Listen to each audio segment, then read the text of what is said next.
औज़ुबिल्लाहिमिनश्शैतानिर्रजीम बिस्मिल्लाहिर्रहमानिर्रहीम। शुरू अल्लाह जे नाले सां जंहिं पूरी काइनात खे ख़लक़ियो।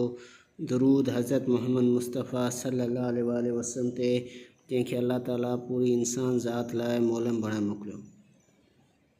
अस्सलामु अलैकुम दोस्तों सिंधी ग्रामर जा MCQs तमाम ही बेहतरीन MCQs तव्हां लाइ खणी आयो आहियां। वीडियो खे एंड ताईं ॾिसियो ऐं वीडियो जेकॾहिं पसंदि अचे त वीडियो खे ज़रूरु पंहिंजे दोस्तनि ताईं शेयर कजो ऐं लाइक करियो, कमेंट्स करियो। जेके दोस्त मुंहिंजे चैनल खे ॾिसी रहिया आहिनि ऐं अञा ताईं सब्सक्राइब न कयो आहे उहे सब्सक्राइब कनि। Thank U. ग्रामर जो उहो लफ़्ज़ जो जुमिले में इसम जो गुण ओ गुण क़िस्म अंदाज़ मिक़दार ॾेखारे। मिसाल सुठो, भलो, किनो, कोजो, कारो, 5, 6, 9, नंढो, वॾो वग़ैरह। इहे छा आहिनि? इसम, ज़मीर, ज़र्फ़, सिफ़त। त इन जो सही जवाबु आहे डी ज़र्फ़। इन खां पोइ नंबर ॿियो क्वेश्चन आहे उहो सिफ़त जा इसम जी ख़ासियत, क़द, दर्जो, हालत या कमु ॾेखारे उनखे चइबो आहे। इन छा चइबो आहे? सिफ़त वस्फ़ी, सिफ़त शुमारी, सिफ़त क़तारी, को बि न। ईअं चइबो आहे सिफ़त वस्फ़ी। ठीकु आहे। उन खां पोइ आहे कहिड़ो लफ़्ज़ मुज़क्कर आहे? दिल, दीद, मौसम, मौत।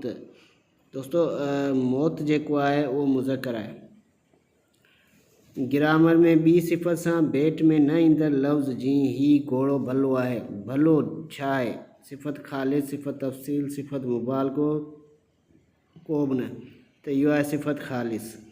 इन खां पोइ आहे सिफ़त जे ॿीं डिग्री या दर्जे खे ॾेई सॾिबो आहे। सिफ़त ख़ालिस, सिफ़त तफ़सील, सिफ़त मुबालगो, को बि न। त इन जो सही जवाबु आहे बी सिफ़त तफ़सील। इन खां पोइ आहे ग्रामर में ॿियनि सभिनी साॻिए जिन्स या क़िस्म वारनि सां भेट में ईंदड़ सिफ़त जो लफ़्ज़ आहे। सिफ़त ख़ालिस, सिफ़त तफ़सील, सिफ़त मुबालगो, को बि न। इहो आहे सिफ़त मुबालगो।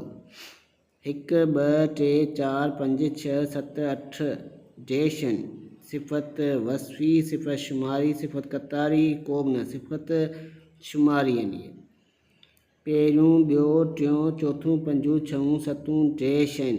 इहे आहिनि सिफ़त क़तारी।